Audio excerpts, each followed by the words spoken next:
જોઈએ ધોરણ 5 ઇંગ્લિશ એમાં યુનિટ 2 એમાં આપણે પ્રશ્ન નંબર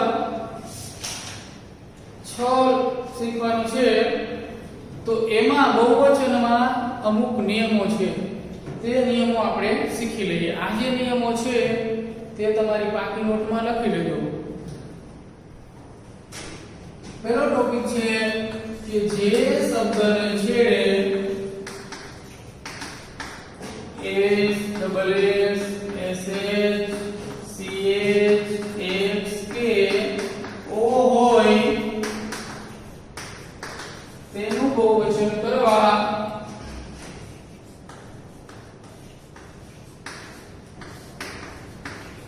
ટોપિક નું નામ છે બહુવચન.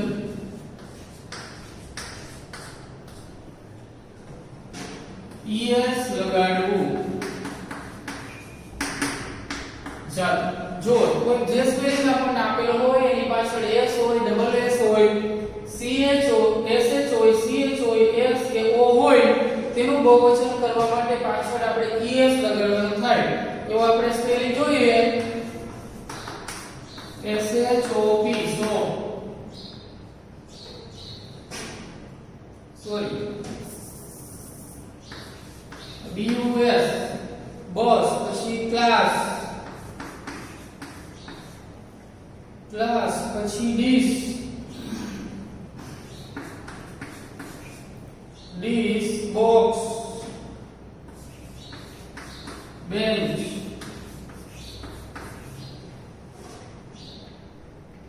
મેંગો 1 2 3 4 5 6 આવી ગયા. 1 2 3 4 5 ને આ 6 શબ્દ વાળું. હવે જુઓ પેલો શબ્દ છે BUS બસ, તેમાં છેલ્લો અક્ષર શું છે S. આ S તો આપણે આનું બહુવચન કરવા માટે BUS પછી ES લગાડવાનું છે. આ એક વચન છે અને આ બહુવચન, બરાબર. પછી બીજો શબ્દ છે ક્લાસ, એમાં પાછળ શું આવ્યું ડબલ S. ડબલ S હોય તો શું લગાડવાનું ES. આ આખો શબ્દ મૂકી દેવાનો CLA ડબલ S પછી ES લગાડી દેવાનું ક્લાસીસ, બરાબર. પછી ડીશ, એમાં SH આવ્યું, પાછળ શું છે SH તો અહીંયા શું લગાડવાનું ES DISHES ડીશીસ. આ એક ડીશ છે ને વધારે બે અથવા બેથી વધારે, બરાબર. ચાલો પછી બોક્સ, એમાં છેલ્લે X આવ્યો. આ X છે ને X તો BOXES બોક્સીસ. પછી બેન્ચ, આ CH વાળું છેલ્લે CH છે તો અહીંયા પણ BENCHES બેન્ચીસ, બરાબર. ચાલો પછી મેંગો O વાળું છેલ્લો તો અહીંયા પણ MANGOES, બરાબર. આટલા જે આ યાદ રાખી લેવાના તમારે 6 અક્ષર છેલ્લે એ 6 અક્ષર આવે સ્પેલિંગમાં એટલે બહુવચન કરવા માટે એ આખો શબ્દ લખી અને ES લગાડી દેવાનું છે, બરાબર. આ એક નિયમ થયો કે જે શબ્દને છેડે S double S CH SH X કે O હોય તેની પાછળ ES લગાડવું.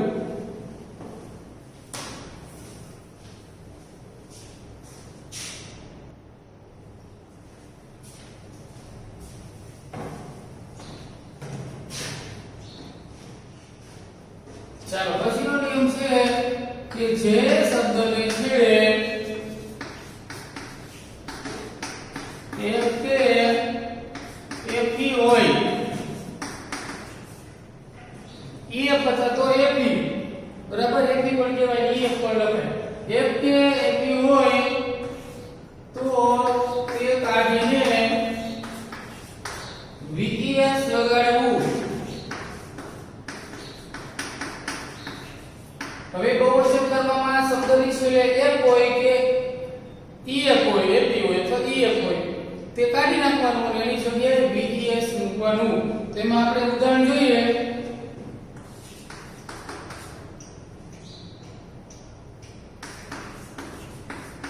lift, knife,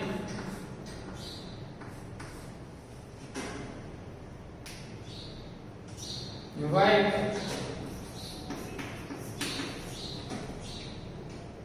બરાબર ધારો કે આવી રીતે હોય F કે AP તો એ કાઢીને આ લીપ છે તો એનું શું થશે LEA આ F કાઢી નાખવાનો એની જગ્યાએ VES મૂકવાનું થાય લીવ્સ લીપ એટલે એક પાન લીવ્સ એટલે બે કે બે થી વધારે પાન લીવ્સ પછી નાઇફ એટલે શરી એમાં આપણે આ AP કાઢી નાખવાનું પાછળ AP છે ને તો કે એ નાઇફ પછી VES નાઇસ એટલે શરીઓ ચાલો પછી વાઇફ વાઇફ એટલે પત્ની આમાં AP કાઢી નાખવાનું તો WIVES વાઇફ્સ બરાબર તો આ રીતે આપણે બહુવચન કરવાનું છે આ બીજો નિયમ પેલો સીધા આ બીજો જેની પાછળ એક કે AP હોય તો એ કાઢીને VES મૂકવાનું પેલો જે નિયમ હતો એમાં કાઈ કાઢવાનું નથી અને ES પાછળ મૂકી દેવાનો છે આ આપણે બીજો નિયમ શીખ્યા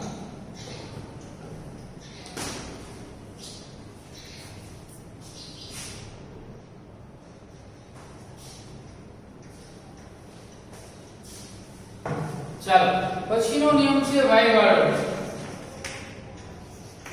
જે શબ્દને છેડે વાય હોય અને વાય ની આગળ સ્વર હોય તો પાછળ s મૂકવો હવે જો જે શબ્દ આપણે આપેલો હોય એની પાછળનો છેલ્લો અક્ષર y હોય અને એની પહેલાનો સ્વર હોય સમજાણું y હોય અને એના પહેલાનો સ્વર હોય તો બહુવચન કરવા માટે s મૂકો તો s લગાડો બરાબર આપણે એના ઉદાહરણ જોઈએ કે BOY TOY પછી KYT અને DAY ચાલો હવે જુઓ આ શબ્દની છેડે y છે ને y ની આગળનો અક્ષર સ્વર છે હા તો આનું બહુવચન કરવા BOYS બોયસ સમજાણું આમ કરવાનું પછી આમાં TOY તેમાં પણ y ની આગળ સ્વર છે તો TOYS ટોયસ પછી KEY તેમાં y ની આગળ સ્વર આવ્યો તો આપણે KEYS બરાબર પછી DAY ડે એમાં પણ y ની આગળ સ્વર આવ્યો તો DAYS ડેશ સમજાણું તો આ રીતે બહુવચન કરવાનું છે y હોય ત્યારે y ની આમાં જો બે સ્વર આવતા હોય તો આપણે એ રીતે કરવાનું નહીં થાય પણ એક તરતનો એક સ્વર આવતો હોય તો આપણે s લગાડવાનો છે બરાબર હવે એમાં એવું બીજું કે જે શબ્દને છેડે y હોય અને y ની આગળ સ્વર ન હોય તો શું કરવાનું બરાબર જે શબ્દને છેડે y હોય અને y ની આગળ સ્વર ન હોય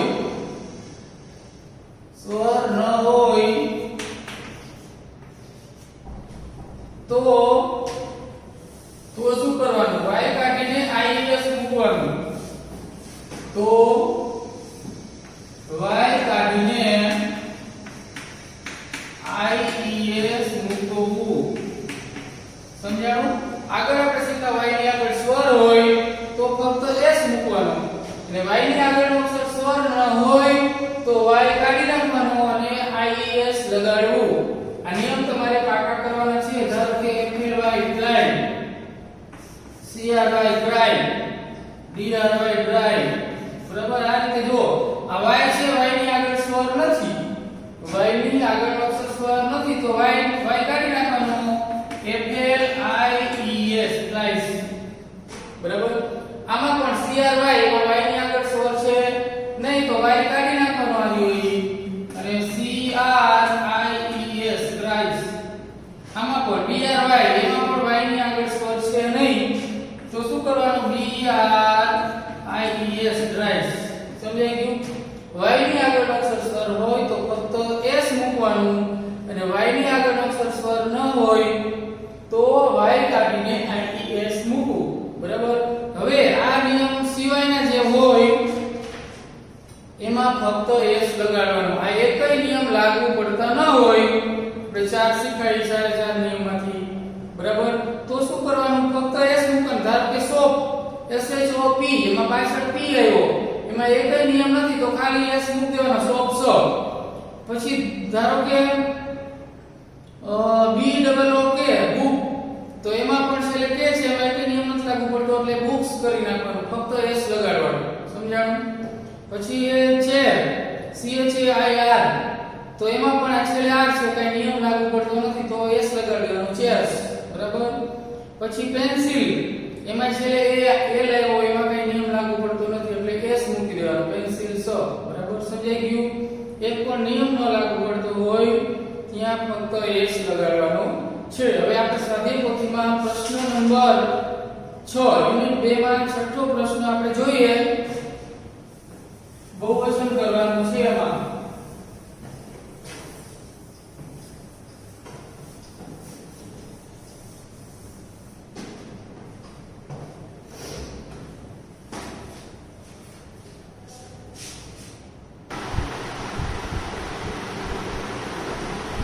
ચાલો હવે અમુક છે અનિયમિત બહુવચન.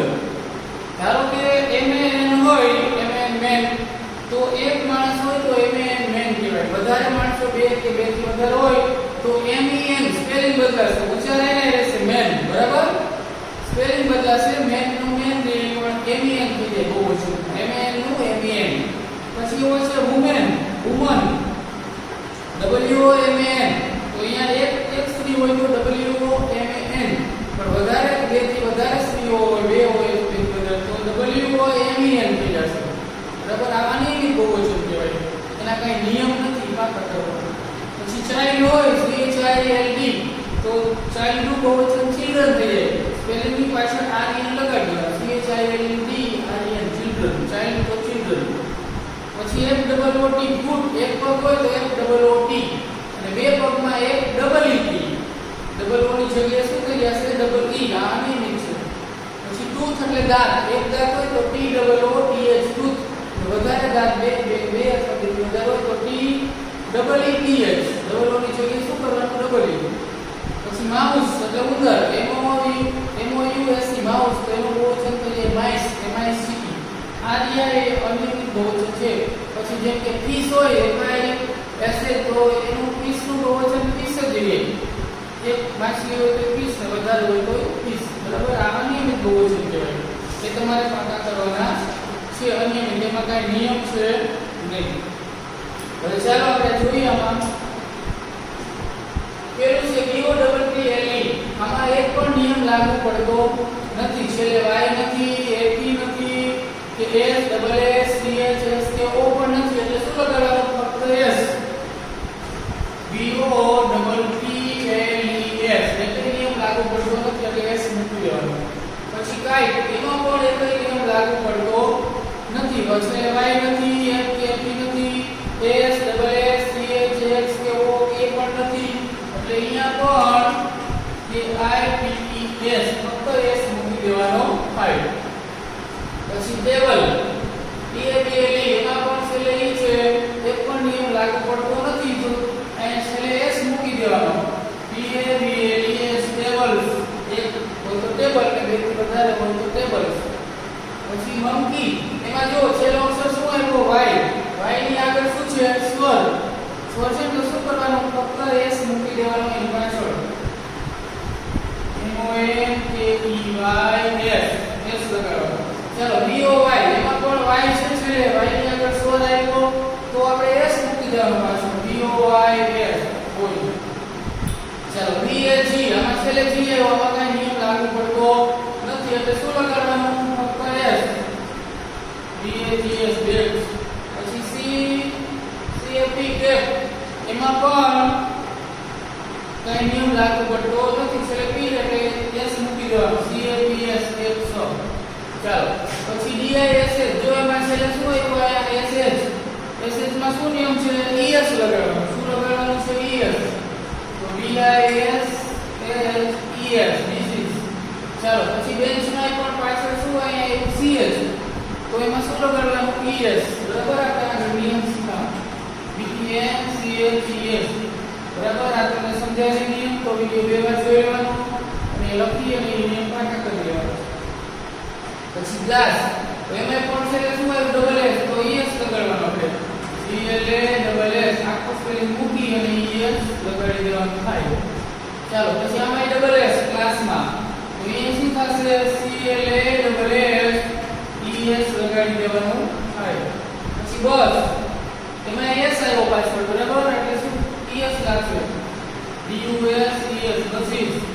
ચાલો મેંગો માં છેલ્લે O આવ્યો તો શું લગાડવાનું ES MANGOES મેંગોસ. ચાલો બોક્સ માં છેલ્લે X આવ્યો તો અહીંયા પણ ES લગાડવાનું BOX ES બોક્સીસ. હવે જો K ના AP છે EF AP છે તો એ કાઢીને આપણે ત્યાં આગળનું લખવાનું કાઢી નાખવાનું આટલું નહીં લખવાનું K9 શું લગાડવાનું VES એક કાઢીને BS લગાડવાનું. ચાલો આમાં લીપ એમાં પણ આ છેલ્લો F છે કાઢી નાખવાનો આગળ લખી દેવાનું LEA પછી BES F ની જગ્યાએ શું આવશે BES. ચાલો MAN અમે શીખવાડ્યું MAN છે આ A છે તો આપણે E કરી નાખવાનું MEN. પછી વુમેન માં પણ એમાં A છે તો અહીંયા WOMEN વુમેન. ચાલો ચાઇલ્ડ નું શું કીધું આપણે CHILD આખો આ લખી પાછળ REN લગાડવાનું ચિલ્ડ્રન એટલે REN ચિલ્ડ્રન. પછી માઉસ નું શું થશે માઇસ MICE માઇસ. પછી ફૂટ તો શું આવશે ડબલ ઓ ની જગ્યાએ ડબલ E કરી નાખવાનું ફૂટ તો ફીટ. પછી ટૂથ તો ટૂથમાં પણ ડબલ E ટીથ ટૂથનું બહુવચન ટીથ. સમજાઈ ગયું? આ રીતે આપણે આ બહુવચનનો નિયમ શીખ્યા. આના નિયમ તમે પાઠ કરી લેજો. આ અક્ષર સુધી આ બહુવચનના નિયમ તમારે આવશે આગળ પણ.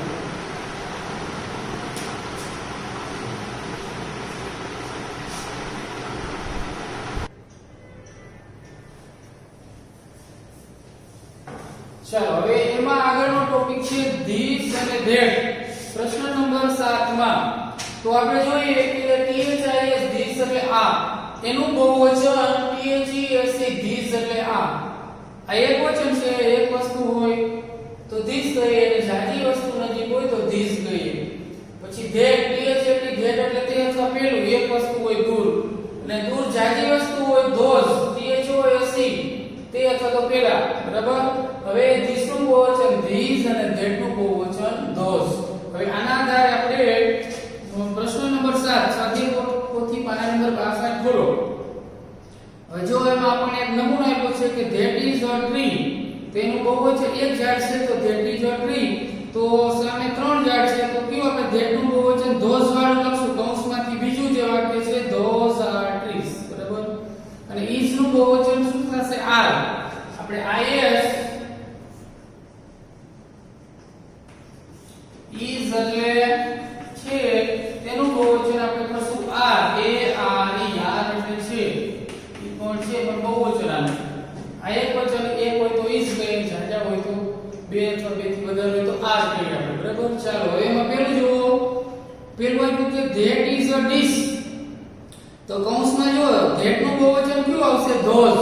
બીજું વાક્ય આવશે ધોઝ આર ડિશિસ. સમજાણું? ચાલો હવે બીજું વાક્ય બોક્સ છે ધીસ ઇઝ અ બોક્સ તો ધીસ નું બહુવચન છે તો આ ધીસ વાળું આવશે કૌંસમાંથી પેલું ધીસ આર બોક્સિસ. જોતા જજો તમારી ચોપડીમાં. ચાલો પછી ત્રીજું ધેટ ઇઝ અ ગ્લાસ બરાબર. યાલો છે તો એમાંથી કયું આવશે ધેટ નું બહુવચન ધોઝ વાળું બીજું આવશે ધોઝ આર ગ્લાસીસ બરાબર. ચાલો ચોથું છે ધીસ ઇઝ અ મેંગો તો ધીસ નું બહુવચન પેલું આવશે ધીઝ આર મેંગોસ. ચાલો પછી પાંચમું છે ધેટ ઇઝ અ લીફ તો ધેટ નું બહુવચન શું થાય ધોઝ. એમાં બીજું છે કૌંસમાં ધોઝ આર લીવ્સ આવશે બરાબર. અને લીફ નું બહુવચન એમાં આપેલું છે કૌંસમાં એ લીવ્સ વાળું. પછી છઠ્ઠું વાક્ય ધીસ ઇઝ અ વુમન તો એનું ધીસ નું બહુવચન શું. જો હવે એમાં જુઓ કે બે કૌંસમાં છે બેમાં ધીસ જ છે. ધીસ નું બહુવચન કૌંસમાં બે વાક્ય આપેલા છે બેમાં જો ધીસ છે THES તો આપણે પાછળનો શબ્દ જોવાનો કે પાછળ વુમેન નો જોવાનો. તો એમાં પેલું છે WOMAN વુમેન્સ નો કહેવાય. બહુવચનમાં શું આવશે WOMAN વુમેન. એટલે કૌંસમાં બીજું વાક્ય જે છે તે લખશું. સમજાણું? એ રીતે જોવાનું. ચાલો પછી ચાઇલ્ડ. તો ધેટ નું બહુવચન કૌંસમાં જો બે ધોઝ જ છે. ધેટ નું બહુવચન શું થાય? ધોઝ. તો કૌંસમાં આપણને બે ધોઝ આપ્યા છે. તો આપણે છેલ્લો શબ્દ જોવાનો કે પેલા વાક્યમાં છે ચાઇલ્ડ્સ, તો ચાઇલ્ડ્સ કહેવાય નહીં, તો ધોઝ આર ચિલ્ડ્રન કહેવાય. એટલે કૌંસમાં બીજું વાક્ય છે તે આપણે લખશું ધોઝ આર ચિલ્ડ્રન. ચાલો એવી જ રીતે આઠમું છે ધીસ ઇઝ અ ફૂડ. તો કૌંસમાં ધીસ નું બહુવચન જો બે ધીસ જ આપ્યું છે. કૌંસમાં બંને વાક્યમાં ધીસ છે, તો આપણે છેલ્લો શબ્દ જોવાનો કે ફીટ કે ફૂડ્સ. તો એમાં આવે ફીટ બહુવચનમાં, તો પેલું આવશે એમાં ધીસ આર ફીટ. બરાબર. ચાલો નવમું that is a mouse. That નું બહુવચન બંને ધોઝ જ આપ્યું છે કૌંસમાં, તો આપણે માઉસ નું જોવાનું. માઉસ નું બહુવચન માઇસ થાય કે માઉસીસ? તો સાચું કયું છે? માઇસ વાળું. એટલે પેલું વાક્યમાં આવશે ધોઝ આર માઇસ. બરાબર. ચાલો હવે 10મું જો ધીસ ઇઝ અ કાઇટ. એમાં આપણે કૌંસમાં અલગ આપ્યું છે ધીસ નું બહુવચન ધીસ કે ધોઝ. તો એમાં આપણે પેલું જ જોવાનું ધીસ. પેલું વાક્યમાં ધીસ છે તો એ આવશે ધીસ આર કાઇટ્સ. બરાબર. એમાં કાઇટ્સ બે પાછળ સરખું જ આપ્યું એટલે એમાં આપણે પેલો શબ્દ જોવાનો ધીસ નું બહુવચન ધીસ કે ધોઝ. તો શું આવે? ધીસ. હવે 11મું જોવો ધેટ ઇઝ અ બોલ. એમાં પણ કૌંસમાં અલગ અલગ જ છે ધીસ કે ધોઝ. તો આપણે જોઈ લેવાનું તો ધેટ નું બહુવચન ધોઝ થાય, તો બીજું વાક્ય આવે ધોઝ આર બોલ્સ. ચાલો પછી 12મું ધીસ ઇઝ અ બસ. તો એમાં પણ કૌંસમાં ધીસ નું બહુવચન એક પેલું ધીસ આપ્યું છે અને બીજું ધોઝ. તો આપણને ખબર છે કે ધીસ નું બહુવચન ધીસ થાય, તો પેલું વાક્ય આવશે ધીસ આર બસીસ. ચાલો પછી 13મું ધેટ ઇઝ અ પોટેટો. તો એમાં ધેટ નું બંને બહુવચન ધોઝ જ આપ્યું કૌંસમાં, તો આપણે છેલ્લો શબ્દ જોવાનો પોટેટો વાળો. તો એમાં પેલું શું છે? POTATOS. ફક્ત S લગાડ્યું તો એ ખોટું. પોટેટોમાં છેલ્લો અક્ષર O આવ્યો એટલે શું લગાડવાનું આવે? ES લગાડવાનું. એટલે એમાં બીજું વાક્ય આવશે ધોઝ આર પોટેટોસ. ચાલો પછી 14મું that is a rose. That નું બહુવચન જો આમાં એક ધીસ આપ્યું છે ધોઝ, તો આપણે ધોઝ વાળું લખશું, બીજું કાઈ જોશું નહીં. તો કૌંસમાં બીજું વાક્ય છે ધોઝ આર રોઝીસ. ઈ લગાડવાનું લખવાનું છે. પછી 15મું that is a star. Star એટલે તારો, ખબર છે આપણે. ધેટ નું બહુવચન જો કૌંસમાં ધીસ કે ધોઝ બે અલગ જ આપ્યું છે, તો આપણે ધેટ નું ધોઝ વાળું લખશું, બીજું છે ઈ